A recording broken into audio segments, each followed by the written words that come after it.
uchaguzi fweni tiba dia kumbana, wakati inakamilika. Tango ekoki pona kimia au kati ya ekolo mobimba. Pour la paix, levons-nous. Pour la sécurité, mobilisons-nous. Des millions de morts, c'est trop. Plus de 20 ans d'incertitude, c'en est trop. Trop, c'est trop. Hommes, femmes et enfants périllent et périssent encore et encore. Ce matin, une attaque en Ituri a fait 57 Des morts. milliers de kilomètres de rivières ruissellent des larmes et des sangs de nos compatriotes meurtris sur le sol de nos ancêtres, aujourd'hui Kouyaté.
C'est fait, le nouveau chef d'état-major général des forces armées de la République démocratique du Congo est officiellement entré en fonction. Le lieutenant général Christian Chiwewe, nommé par ordonnance présidentielle, remplace à ce poste le général Célestin Mbala. Cérémonie de remise et reprise au camp lieutenant-colonel Kokolo, présidé par le commandant suprême, chef de l'État Félix Tshisekedi lui-même.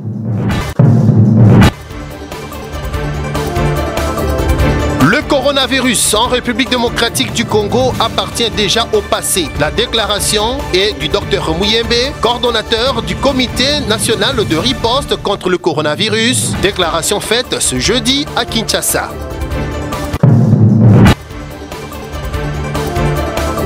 Le cardinal Fridolin Ambongo, archevêque de Kinshasa, poursuit sa mission pastorale. Dans le Kwilu, il s'est entretenu avec la crème intellectuelle sur le conflit Teke et Aka pour la cause de déplacer des Kwamout. Le cardinal archevêque a invité les autorités à plus de responsabilités devant leurs conditions de vie difficiles.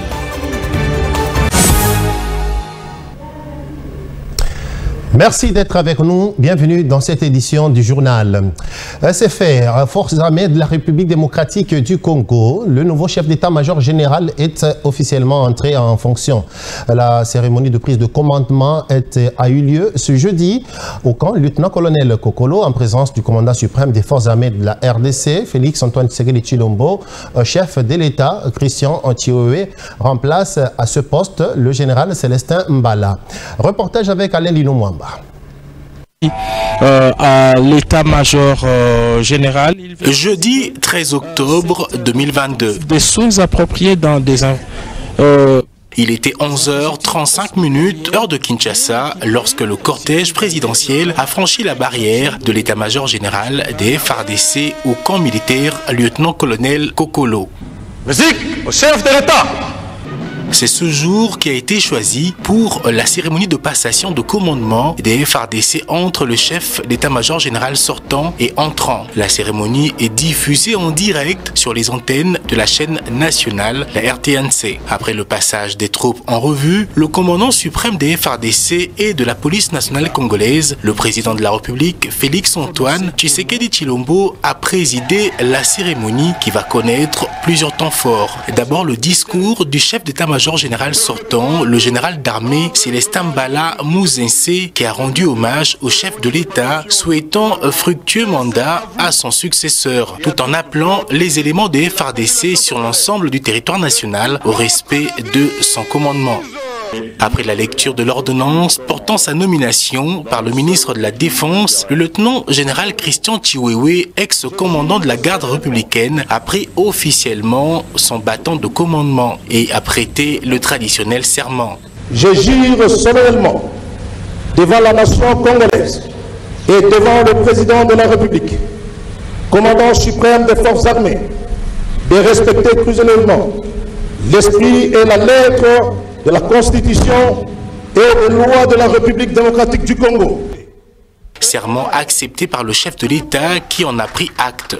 Je prends acte de votre prestation de serment en qualité de chef d'état-major général des forces armées de la République démocratique du Congo.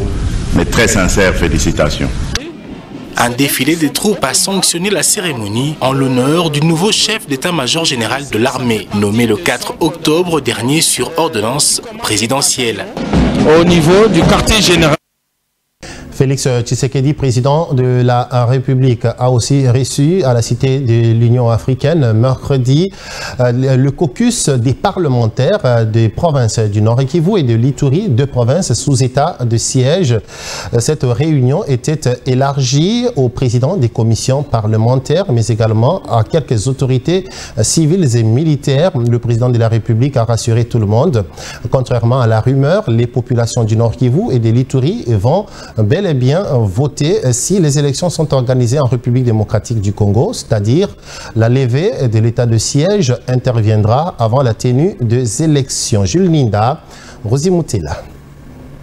Bientôt, une table ronde aura lieu à Kinshasa pour décider de la réqualification, du maintien ou de la levée de l'état des sièges dans les provinces du Nord Kivu et de l'Ituri. Cette décision ressort des échanges entre le président de la République Félix-Antoine Tshisekedi et les caucus parlementaires de ces deux provinces concernées par l'état de siège. Il a été également question de faire une évaluation à la lumière d'une mission qu'avait effectuée tout récemment le Premier ministre. Occasion pour le président de la République de rassurer ses élus que les élections se tiendront dans cette partie du pays, contrairement à certaines rumeurs qui sont répandues. Les députés de l'Ituri et du Nord Kivu ont demandé à la population de garder son mal en patience. Mais nous rassurons la population que nous savons bien qu'ils sont sous une mesure de restriction qui leur prive de certains droits.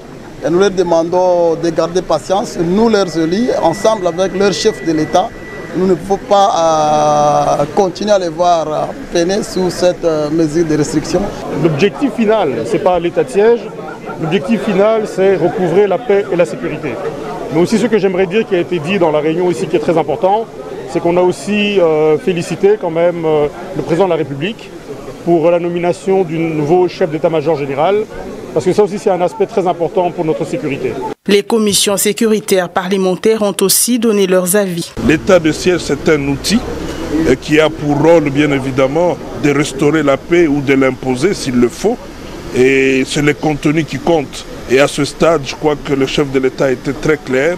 Nous allons nous retrouver dans une réunion beaucoup plus élargie pour que nous puissions réfléchir sur les contenus et permettre à cette population qui ne cesse de réclamer la paix et la sécurité d'avoir la réponse et de vivre dans la paix. Ces différentes rencontres ont pour but le rétablissement de la paix et de la cohésion sociale dans les deux provinces.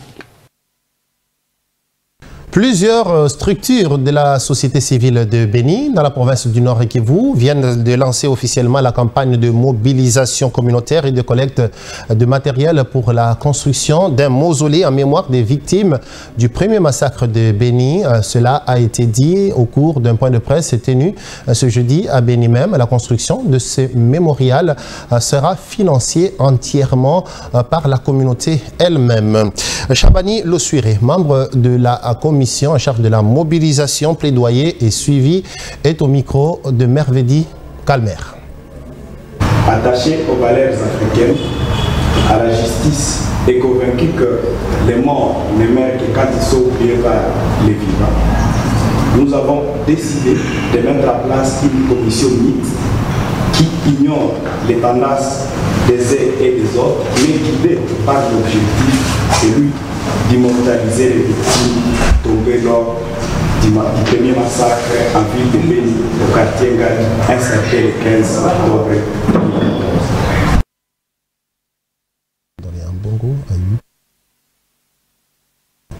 Et on séjourne dans le Grand Bandundu en mission pastorale de réconfort aux déplacés de Kwamouth, victimes du conflit Tekeyaka. Le cardinal archevêque de Kinshasa, Fridolin Ambongo, a eu ce jeudi des entretiens avec la crème intellectuelle.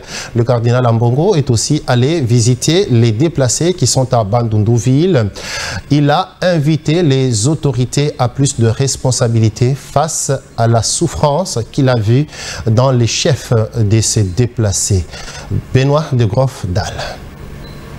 Les membres du gouvernement provincial du Kwilu, avec en tête le gouverneur du Kwilu, honorable Willy Itundala Hassan, les députés provinciaux, la notabilité et toute la crème intellectuelle de Bandundu-ville se sont donné rendez-vous pour écouter l'archevêque métropolitain de Kinshasa, le cardinal Fridolin Ambongo. Ils ont expliqué au prélat catholique la genèse du conflit Tekeyaka tout en proposant des pistes de solutions pour sortir définitivement de cette crise. Un véritable rendez-vous du donner et du recevoir. Pour palper du doigt la réalité du terrain, le cardinal Ambongo, accompagné de l'évêque de Kenge, Monseigneur Jean-Pierre Kwambamba et le gouverneur du Kwilu ont tous fait le déplacement du camp des déplacés au quartier Malébo de Bandundu-ville où sont hébergés les déplacés de Kwamouth. Dans sa gibecière, à travers Caritas, développement de Kenge, les vivres et non-vivres pour ces déplacés très frappés des conditions difficiles dans lesquelles vivent ces déplacés. Leur témoignage, le cardinal Ambongo souligne ceci. C'est une situation de souffrance. La souffrance du pasteur à voir ses brebis dans cette condition. Je demanderai, et dès que je serai de retour, je le ferai de façon explicite aux autorités compétentes de tout mettre en œuvre pour que cette population puisse regagner sa demeure. Notez que le pasteur de l'église universelle en RDC va se rendre à Massiambio sur la RN17 où il dira une messe tout en parlant avec la population le long de la RN17, toujours à la recherche d'une paix durable. Retour à Kinshasa, siège des institutions où le Premier ministre et chef du gouvernement, Jean-Michel Sama Lukonde, a reçu en audience l'envoyé spécial du secrétaire général des Nations Unies pour la région des Grands Lacs. Jean-Michel Sama Lukonde lui a fait sa lecture et ses observations sur les grands dossiers politiques et sécuritaires de la région des Grands Lacs. Un compte rendu avec Bénédicte Ndembe.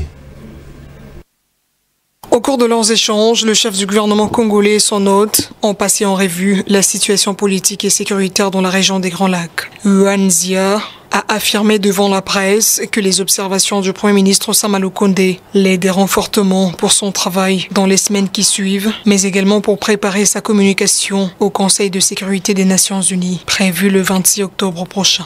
Ces observations sur les grands dossiers de la région des Grands Lacs, cela nous aide fortement pour notre travail pour les semaines à venir, et ça m'aiderait surtout à préparer ma communication au Conseil de sécurité le 26 octobre. Et donc nous avons une vision plus claire sur les choses, sur les défis, sur les difficultés, et nous sommes aussi encouragés par cette analyse encourageante du Premier ministre pour voir comment mieux gérer tous ces dossiers de paix et de sécurité. À noter que le chef du gouvernement congolais, Jean-Michel Sama Lukonde, a effectué plusieurs missions d'évaluation de l'état de siège décrétées au Nord Kivu et en Ituri. Missions qui ont aiguisé sa maîtrise du dossier sur la paix et la sécurité, surtout dans la partie est de la RDC, épicentre de l'insécurité dans la région des Grands Lacs. Notre institution, c'est le Parlement. À l'Assemblée nationale ce jeudi, les sapeurs-pompiers sont allés déposer un projet de loi portant organisation et fonctionnement de leur corps en République démocratique du Congo. Un projet porté à travers une proposition de loi par le député national Ados Ndombasi pour valoriser ce métier et surtout améliorer les conditions socio-économiques et professionnelles des sapeurs-pompiers en République démocratique du Congo. Suivez. À l'Assemblée nationale ce jour, les sapeurs-pompiers de la République démocratique du Congo, unis comme un seul homme, ils militent pour la valorisation de leurs conditions socio-économiques et professionnelles. Les pompiers qui se sentent négligés par l'État congolais viennent déposer un projet de loi portant organisation et fonctionnement du corps des sapeurs-pompiers en République démocratique du Congo. Le projet, cette proposition de loi, est portée par le député national Ados Ndombasi, aux côtés de responsables de ce service de l'État. Dans ce pays, plusieurs incendies se déclarent et malheureusement la prise en charge est très médiocre. C'est pour ça que nous pensons qu'il est important d'organiser le corps des sapeurs-pompiers en République démocratique du Congo. Bon, et vous voyez, nous sommes accompagnés de milliers de sapeurs-pompiers en RDC. C'est pour vous dire qu'ils soutiennent ces lois et nous espérons que le bureau de l'Assemblée nationale, qui est géré par l'honorable président Bosso, va faire en sorte d'aligner cette proposition pour un débat général au niveau de l'Assemblée nationale. Dans l'unité, les sapeurs-pompiers étaient des centaines pour accompagner cette initiative à partir de la place Victoire pour déboucher sur le palais du peuple. Le corps des sapeurs-pompiers ne se limite pas seulement aux incendies, ça s'élargit jusqu'au même aux catastrophes le plus élargies, y compris les inondations qui sont en répétition. Il y a aussi des éboulements, il y a des accidents de circulation. Tout ça, ce sont nos missions qui doivent être valorisées. Tout le monde en RDC veut voir un bon travail des sapeurs-pompiers, mais il faudrait savoir que leur condition de vie est difficile. Voilà qui complique de plus en plus la lutte contre les incendies dans la capitale Kinshasa particulièrement.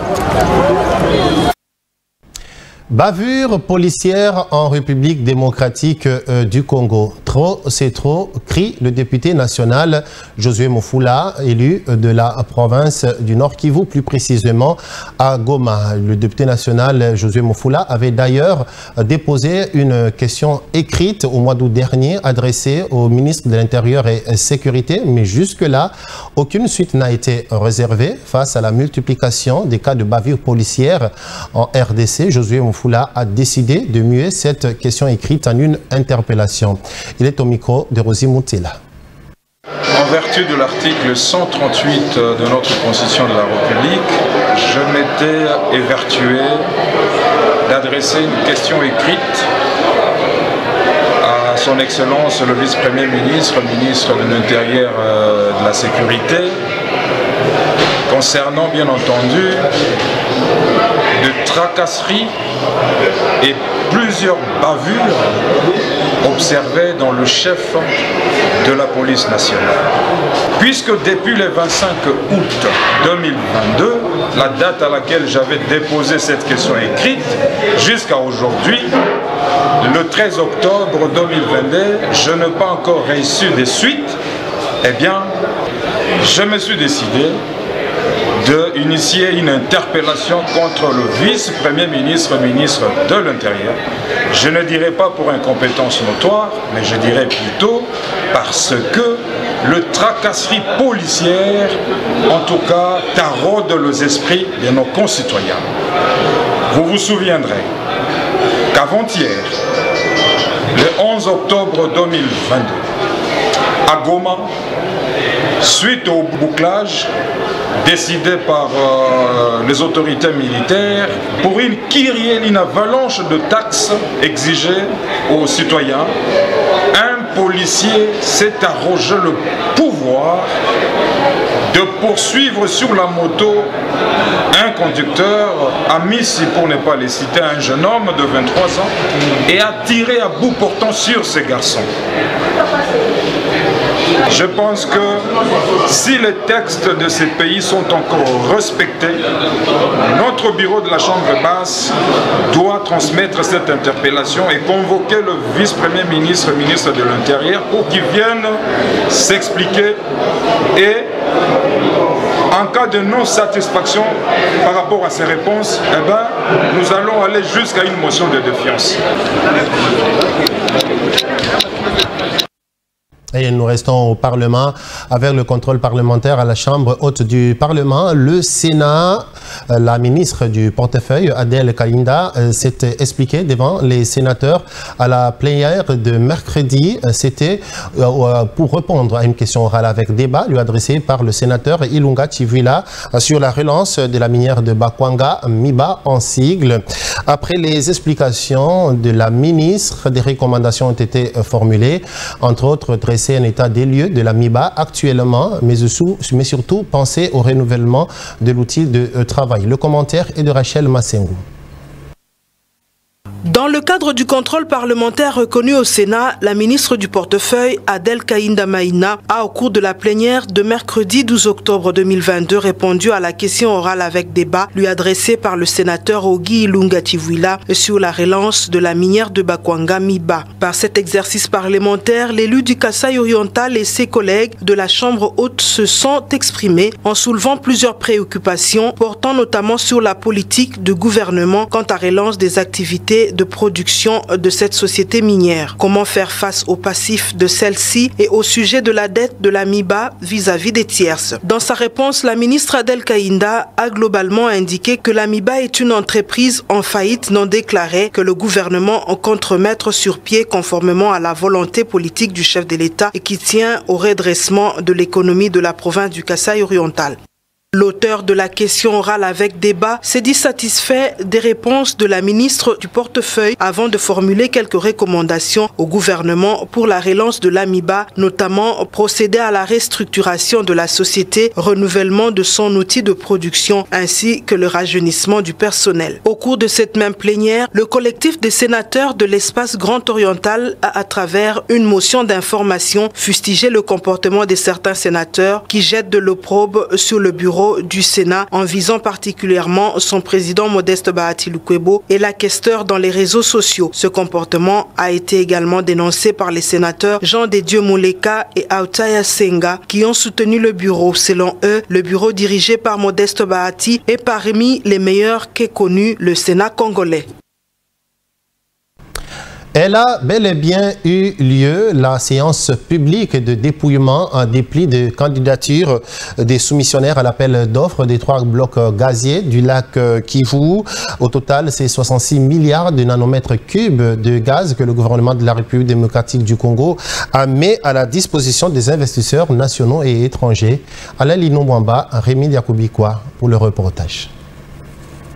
Lancé le 28 et 29 juillet 2022, le processus de l'octroi par le gouvernement des droits d'exploitation des 30 blocs pétroliers et gaziers évolue sans désemparer. Près de 3 mois après, les sociétés ou consortiums souscripteurs ayant respecté les critères ont été validés. C'était dans une première phase de dépouillement des plis au cours d'une cérémonie présidée au Pullman Hotel Kinshasa par le ministre des Hydrocarbures Didier Boudimbu en présence du ministre de la Défense nationale, des parlementaires, experts du secteur et acteurs concernés. Les 3 blocs gaziers situés sur le lac Kivu, dans l'est du pays, Makelele, Idjui et Luanjofu, ont intéressé une dizaine de sociétés et consortiums. Après dépouillement des plis en toute transparence, en présence des concernés, associés même à la vérification des documents déposés, 8 ont été retenus, parmi lesquels Wind Exploration and Production, Symbiom Power and Red, Alphagiri Energy Corporation et Global Business Consulting Consortium. En tant que personne responsable du marché et autorité d'attribution des droits d'hydrocarbures des présents appels d'offres, j'ai fait procéder à l'ouverture des plis relatifs aux 3 blocs gaziers du lac Kivu. La commission ad hoc a également procédé au dépouillement en séance publique. Je déclare ouverte l'étape d'évaluation des dossiers des candidatures à l'issue de laquelle sera constituée la liste restreinte en vue de la phase de sélection. Il faut indiquer ici que l'objectif poursuivi par les autorités congolaises est de valoriser les ressources hydrocarbures du pays en vue du développement économique et social de la population. Didier Boudimbo entend signer donc des contrats de partage de production d'ici fin octobre. Quant au respect de l'environnement, le gouvernement assure qu'il y veillera, donc pas d'inquiétude. Pour les blocs pétroliers, les 27, les dépôts de candidature se poursuivent jusqu'au 29 janvier 2023. Et nous ouvrons les registres santé à présent. Sachez que la pandémie de coronavirus en République démocratique du Congo appartient désormais au passé. C'est le docteur Jean-Jacques Mouyembe qui l'a déclaré ce jeudi au cours d'un point de presse. Jean-Jacques Mouyembe est le coordonnateur de la cellule de crise, de la cellule plutôt de riposte contre le Covid-19 en République démocratique du Congo. Jean-Jacques Mouyembe a aussi remercié la population pour l'application des gestes barrières. Voilà qui a limité la chaîne de propagation. La vaccination se poursuit. Jean-Jacques Mouyembe est au micro de Jules Ninda et Hugo Vouvou. Il y a une accalmie sur toute l'étendue de notre pays. Je peux même dire que la situation est vraiment sous contrôle. Covid, pour le moment, n'est plus un problème de santé publique, n'est-ce pas, dans notre pays. Quand vous parlez de la vaccination, c'est également une bonne nouvelle, dans ce sens que le nombre de vaccinés ne fait qu'augmenter. Et donc, la population congolaise a pris conscience de la façon d'éviter, n'est-ce pas, la Covid. Et cet engagement de la population a fait que l'immunité collective dans l'ensemble, n'est-ce pas, de la population est très forte maintenant. Ce qui veut dire que le virus circule difficilement. Et ça, c'est vraiment une bonne nouvelle pour nous. Et si ça continue comme ça, donc nous pouvons dire que la pandémie est maintenant dans le passé. C'est le 13 octobre ce jeudi et le monde célèbre la journée mondiale pour la vue. L'occasion a été saisie pour attirer l'attention des gouvernements du monde sur l'importance des soins oculaires, mais aussi inciter les gouvernements à plus agir pour l'accès aux soins à tous et partout. Près de 180 millions de personnes dans le monde souffrent d'une incapacité visuelle et 40 à 45 millions d'entre elles sont aveugles. Ces chiffres avancés par l'OMS sont en croissance en 2022. Voilà pourquoi l'organisation internationale accentue l'alerte auprès des gouvernements du monde sur l'importance du soin oculaire ainsi que les mécanismes à mettre en place pour rendre plus accessibles les services et soins de santé oculaire. La RDC n'est pas épargnée. On y observe de plus en plus de jeunes patients atteints de diverses pathologies oculaires. Pour les spécialistes opticiens, plusieurs facteurs en sont les causes, dont le changement climatique ou encore l'exposition prolongée et abusive aux outils numériques. Les petits-enfants utilisent beaucoup la télévision.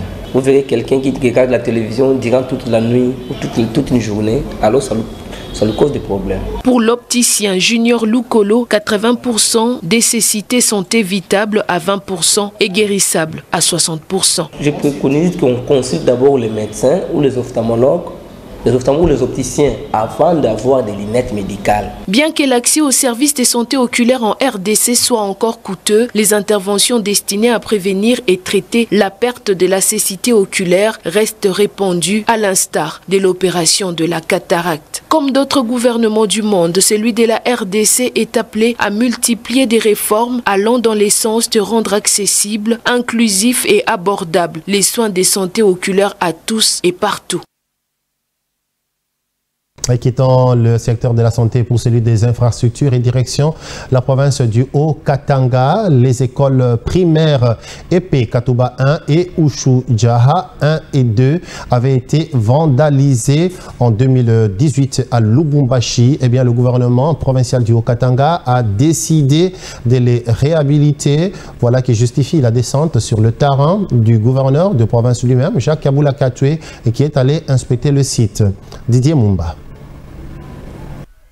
Des salles de classe décoiffées, des traces de feu aux murs fissurés, l'Épée Katouba premier dans la commune portant le même nom a été la première étape de la visite du gouverneur de province. Jacques Kaboula Katoué a promis la réhabilitation de cette école mise à sac par des inciviques lors de la campagne électorale de 2018. L'autorité provinciale se rendra par la suite aux écoles Ushuja 1 et 2 de la commune de Kenya. Ici aussi, des hommes non autrement identifiés avaient vandalisé ces écoles pendant la campagne électorale de 2018 en emportant portes et fenêtres. Pour les responsables d'Ushuja 1 et 2, la visite du gouverneur suscite de l'espoir pour le personnel enseignant alors que la majorité d'élèves a déserté ces écoles. Concrètement, nous attendons la réhabilitation totale de notre école. Nous attendons vraiment de merveilles du côté du gouverneur de province. Et nous sommes très sûrs que ça ira. Sinon, sa présence me réconforte et donne déjà la joie à toute la communauté de cette école de l'EP Nchudia. Sa présence donne déjà l'espoir. Nous savons qu'il est Wandani, comme l'a toujours dit. Il est très sensible aux problèmes, surtout des élèves. Les travaux de réhabilitation de l'épée Katouba 1er et des écoles Ushuja 1 et 2, c'est pour bientôt. Le gouverneur Jacques Ablakato l'a promis afin de concrétiser l'un des piliers du plan d'action du président de la République, Félix-Antoine Tshisekedi, qui est l'éducation.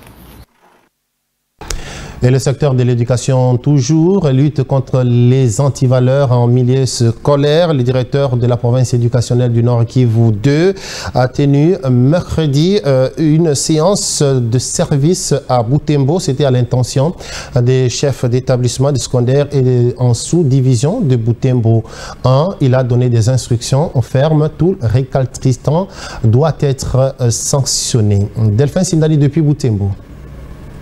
Dans cette salle de réunion de l'EPST Nord Kivu 2, mercredi 12 octobre 2022, différentes orientations ont été données au chef d'établissement du secondaire. Le prophète a insisté sur le respect des instructions données par le ministre de l'EPST, le professeur Tony Mwabakazadi, la lutte contre les antivaleurs, précise Chalumo Tsambali Salomon. Nous venons de faire presque une semaine en train de circuler dans les écoles. C'est dans ce sens-là que je voulais informer au préfet les observations, leur donner aussi les recommandations par rapport aux observations que nous avons constatées dans les écoles. Il y a des chefs d'établissement qui ont piétiné les instructions officielles et nous avons demandé à ce que les inspecteurs les sanctionnent, surtout les inspecteurs itinérants, parce que les instructions ne doivent pas souffrir. Il y a une gestion qui voulait demander 5% du salaire de l'enseignant. Et voilà pourquoi nous avons donné sur cette gestion-là. Nous les avons demandé s'ils osent récupérer même $1, même 1 franc congolais sur le salaire des enseignants, la justice va s'occuper d'eux. Nos écoles ne sont pas des boutiques où on doit vendre les uniformes, où on doit vendre les cahiers de communication et les objets classiques. Je demande aux parents de refuser catégoriquement de payer les objets classiques à l'école ou les uniformes. Celui qui respecte les instructions pêche moins. Soulignant que cette séance de travail intervient quelques jours après l'itinérance qu'a effectué le prophète dans différentes institutions, dont le complexe scolaire Monseigneur Emmanuel Kataliko, le lycée Butembo, Malkia Wambingu, Institut Kambali, Institut Mahamba et le complexe scolaire de l'Assomption. La prochaine étape est prévue en sous-division Butembo 2. Dans le même registre, l'inspecteur principal provincial de la province éducationnelle du Congo central 1 a rappelé à l'ordre tous les chefs d'établissement de sa juridiction. Il les a invités à se conformer aux instructions du ministre par rapport à sa dernière circulaire. Les inspecteurs sont aussi appelés à les faire respecter. Des sanctions sévères seront appliquées pour ceux qui ne les respecteront pas. Pour plus de détails, depuis Matadi, Jean-Claude Kidoumou. L'année pour les élèves de cycle maternel à 180 jours, pour les élèves du primaire à 222 jours et puis pour ceux du secondaire 222 jours.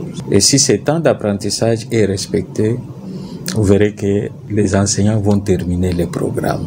La lettre circulaire du ministre des tutelles parle des directives à observer pour la fixation des frais de scolarité pour cette année 2020-2022. Cette lettre circulaire, il y a 1000 francs pour le minerval, 1000 francs pour les bulletins que les chefs d'établissement doivent percevoir dès le début de cette année. Il y a aussi une disposition qui a été donnée dans cette circulaire. Quelle est cette disposition? C'est que le comité provincial propose au gouverneur la prise de l'arrêté pour les frais de fonction fonctionnement des établissements scolaires.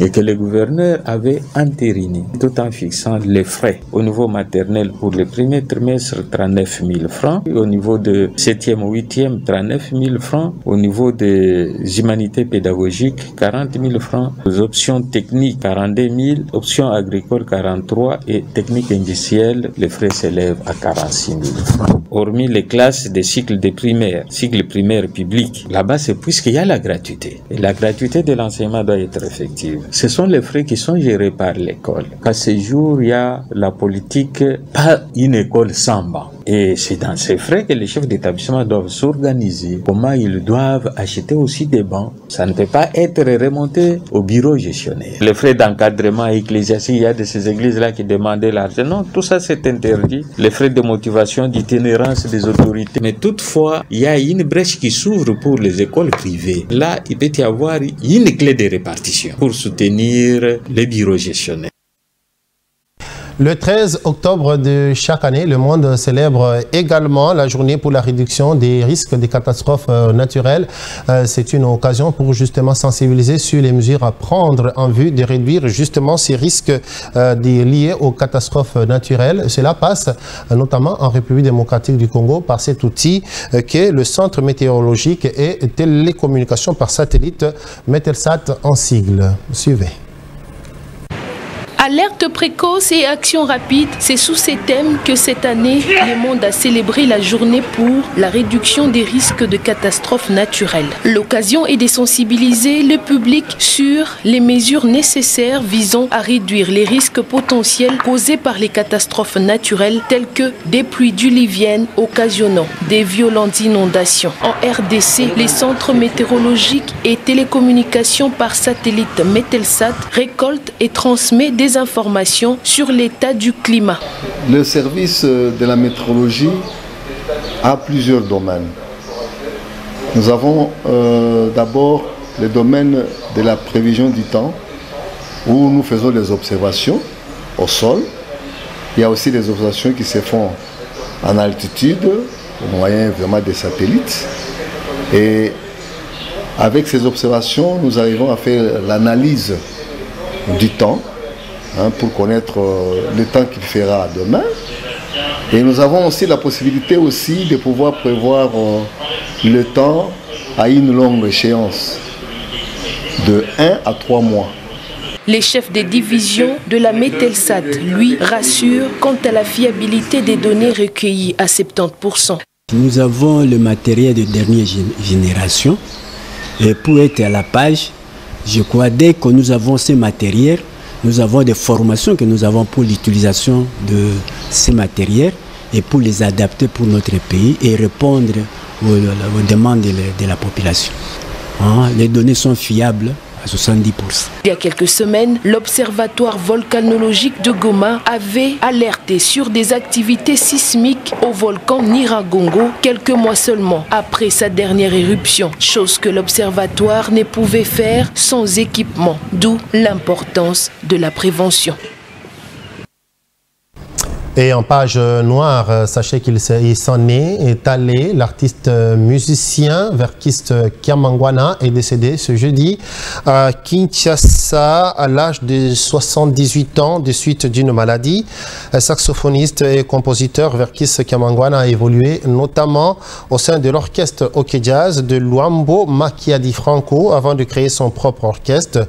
VV, de son vivant, Verkis a aussi occupé le poste de président du conseil d'administration de la Société congolaise des droits d'acteurs et des droits voisins, Sokoda en cycle. Que son âme repose en paix. À l'actualité africaine, à présent, cette alerte au sirop toxique lancée par les autorités gambiennes après le constat du décès de 70 enfants, décès liés à ce médicament, bien sûr en forme de sirop, et fabriqué en Inde. Cette usine qui fabrique ces médicaments a même été décidée d'être arrêtée par l'Organisation mondiale de la santé. Amina Mouacha, pour plus d'explications. Après la mort de près de 70 enfants en Gambie, l'Organisation mondiale de la santé lance une alerte sur des sirops suspects indiens qui seraient à la base. Les 10 médicaments est généralement utilisé contre la toux chez les enfants. L'usine productrice a été même mise à l'arrêt ce mercredi. Au Sénégal, pays voisin de la Gambie, les autorités sanitaires se montrent rassurantes, mais appellent tout de même la population à la vigilance. Il n'y a pas de raison de paniquer car les produits incriminés ne sont pas autorisés au Sénégal, a affirmé le docteur Oumi Kalsoum Ndao, directrice générale de l'Agence de réglementation pharmaceutique. Il ajoute qu'aucune boîte de sirop suspect n'a été identifiée au Sénégal. Pour l'OMS, le risque se situe sur les marchés informels de médicaments car les produits se transfèrent souvent d'un pays à un autre de façon frauduleuse. La population sénégalaise est donc appelée à s'approvisionner dans le circuit officiel pour se sécuriser. Notez qu'il s'agit de 4 produits de sirop toxiques que l'OMS vient de lancer une alerte mondiale sur son utilisation. Affaire à suivre. Et voilà qui vient mettre un terme à cette édition du journal. Merci à vous de nous avoir suivis et bonne suite de programme sur Digital Congo.